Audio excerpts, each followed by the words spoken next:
दोस्तों बहुत बहुत स्वागत करता हूं आप सभी का। बीएसपी 9 अक्टूबर को महारैली करने जा रही है और इस समय उत्तर प्रदेश के कोने कोने में इसको लेकर एक जोश दिखाई दे रहा है। ख़ास तौर से वो लोग जो बहुजन समाज पार्टी को चाहते हैं, मायावती जी की राजनीति को पसंद करते हैं, वो अभी से लखनऊ का टिकट बुक कराना शुरू कर चुके हैं। दीवारों को नीला किया जा रहा है, दीवारों पर लिखकर ये बताया जा रहा है कि 9 अक्टूबर को लखनऊ चलो। हालांकि दोस्तों खबर ये मिल रही है कि अगर 8 अक्टूबर को कोई लखनऊ नहीं पहुंचा तो फिर उसे उस रैली तक पहुंचने में बड़ी ज़्यादा दिक्कतों का सामना करना पड़ सकता है। कई लाख की भीड़ वहां इकट्ठा हो सकती है, ऐसी खबरें इस समय सामने आ रही हैं। इन सब के बीच चंद्रशेखर आज़ाद की भी प्रतिक्रिया सामने आ चुकी है। चंद्रशेखर आज़ाद ने मायावती जी के साथ जाने को लेकर एक बहुत बड़ा बयान दिया है।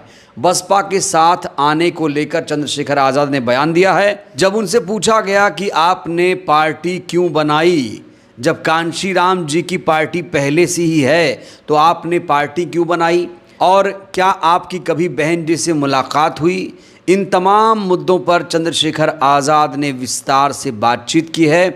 और एक बार फिर से इस बात को लेकर चर्चा छिड़ गई है कि क्या चंद्रशेखर आज़ाद अब मायावती जी का साथ चाहते हैं। जो सियासी दूरियां दोनों के बीच में हैं वो अब मिटने जा रही हैं। तो मायावती जी को लेकर बीएसपी में जाने को लेकर चंद्रशेखर आज़ाद से कई सारे सवाल पूछे गए। जब उनसे ये पूछा गया कि आपने पार्टी क्यों बनाई, तो इस सवाल का जवाब चंद्रशेखर आज़ाद ने कैसे दिया दोस्तों, मैं आपको दिखाने जा रहा हूँ। वीडियो हमारे हाथ लग चुका है। ये वीडियो इस समय काफ़ी ज़्यादा सुर्खियाँ बटोर रहा है और ये वीडियो काफ़ी ज़्यादा इम्पॉर्टेंट है उनके लिए जो लोग ये कह रहे हैं कि चंद्रशेखर आज़ाद को पार्टी बनाने की क्या ज़रूरत थी। इसी सवाल के जवाब में देखिए चंद्रशेखर आज़ाद ने जवाब कैसे दिया है। इसके लिए आपको ना थोड़ा सा पीछे जाना पड़ेगा। दौर था आरपीआई का, बाबा साहब अम्बेडकर की पार्टी थी, बाबा साहब अम्बेडकर ने बनाई थी, बाबा साहब अम्बेडकर के विजन से जुड़ी हुई थी। काशीराम साहब उसमें काम करना चाहते थे, आरपीआई के लोगों ने मौका नहीं दिया, तो काशीराम साहब ने अपना दल बनाया बीएसपी के रूप में। अब अगर इसको देखा जाए और आप सोचो मेरी जगह स्टूडियो में साहब काशीराम बैठे होते और आप उनसे कहते साहब आपने आरपीआई के रहते अपनी पार्टी क्यों बनाई, वो तो बाबा साहब की पार्टी थी, तो बाबा साहब का विजन था, तो फिर आज 4-4 बार सत्ता का सुख उत्तर प्रदेश के लोग कैसे मिल पाता। साहब काशीराम अपनी योग्यता को कैसे समाज के बीच में लेके आ पाते, इतना बड़ा नेतृत्व कैसे खड़ा होता है, इतना बड़ा आंदोलन कैसे खड़ा होता है। हर आदमी में क्षमता होती है। तो साहब काशीराम ने मजबूरी में दल बनाया और दल में मेहनत अपना अनुभव झोंका और वो दल एक समय ऐसा हुआ कई स्टेटों में सरकारें किस कौन बनेगा ये तय करने में काशीराम साहब का रोल था, किसको जिताना किसको हराना इसमें रोल था जी। और कई जगह एमपी एमएलए जीते, पूरे देश में आंदोलन खड़ा हुआ, राष्ट्रीय पार्टी बनी 12 साल के अंदर। अब यही प्रक्रिया, इसी प्रक्रिया में ये समझिए इसका सेकंड थर्ड फेज आया। अब बीएसपी ने दरवाजे बंद किए तो आजाद समाज पार्टी बनी। तो यहाँ पर देखा आपने चंद्रशेखर आज़ाद, ऐसे लग रहा है वो अपनी तुलना मानवर कांशीराम जी से कर रहे हैं, ऐसा प्रतीत हो रहा है। हालांकि वो बिल्कुल नहीं कहेंगे कि हमने उनसे तुलना की, लेकिन उनके बात करने के अंदाज से लोग ये कयास लगा रहे हैं, लोग इसका परीक्षण कर रहे हैं, इस पर विश्लेषण कर रहे हैं कि क्या चंद्रशेखर आज़ाद खुद को कांशीराम समझते हैं। आरपीआई में अगर कांशीराम जी को एंट्री नहीं मिली, जो कि बाबा साहब की पार्टी थी, और फिर कांशीराम जी ने अपनी अलग पार्टी बीएसपी बनाई, तो क्या इसीलिए चंद्रशेखर आज़ाद ने एएसपी बनाई क्योंकि उन्हें बीएसपी में एंट्री नहीं मिली।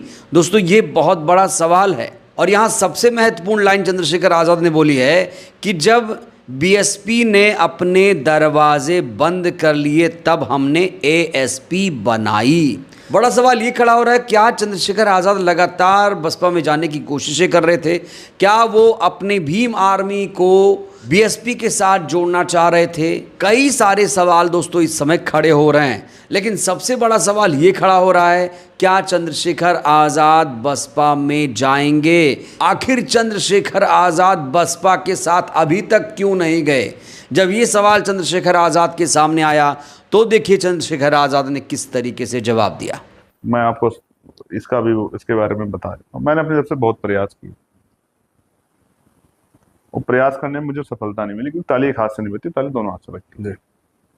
मैं ताली के लिए हाथ आगे बढ़ाऊं और आप हटा लो तो वो हवा में लहर के उसको वापस मतलब बसपा की तरफ से प्रयास नहीं, हाँ, बहन जी का नाम नहीं लिया, पूरी पार्टी की तरफ से। हाँ, नहीं प्रयास, इसमें कोई दो राय की। और हमेशा नीचा दिखाने का प्रयास किया गया हमारे वर्करों को भी। भीम आर्मी के साथियों का मैं इतना धन्यवाद देता हूँ कि आज उनकी वजह से गरीबों के मुकदमे लिखे जाते हैं, अगर उन पर अन्याय होता है और गिरफ्तारियां होती हैं, ये पहले कभी होती नहीं। तो भीम आर्मी की देन है कि तमाम पार्टियों के नेता दौड़ दौड़े जाते हैं, कहीं कोई घटना हो जाती है, वरना हिलते भी नहीं थे। जितने मैंने घोषणा की थी, घोषणा नेता जेल में चले गए थे एक दिन पहले।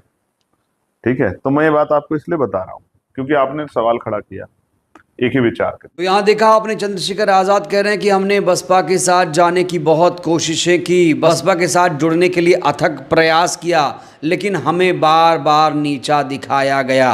ये कैमरे के सामने चंद्रशेखर आज़ाद कह रहे हैं कि हम बसपा के साथ जुड़ना चाह रहे थे, लेकिन हमें बसपा के साथ नहीं जोड़ा गया। बड़ा सवाल ये है कि चंद्रशेखर आज़ाद ने कितना प्रयास किया।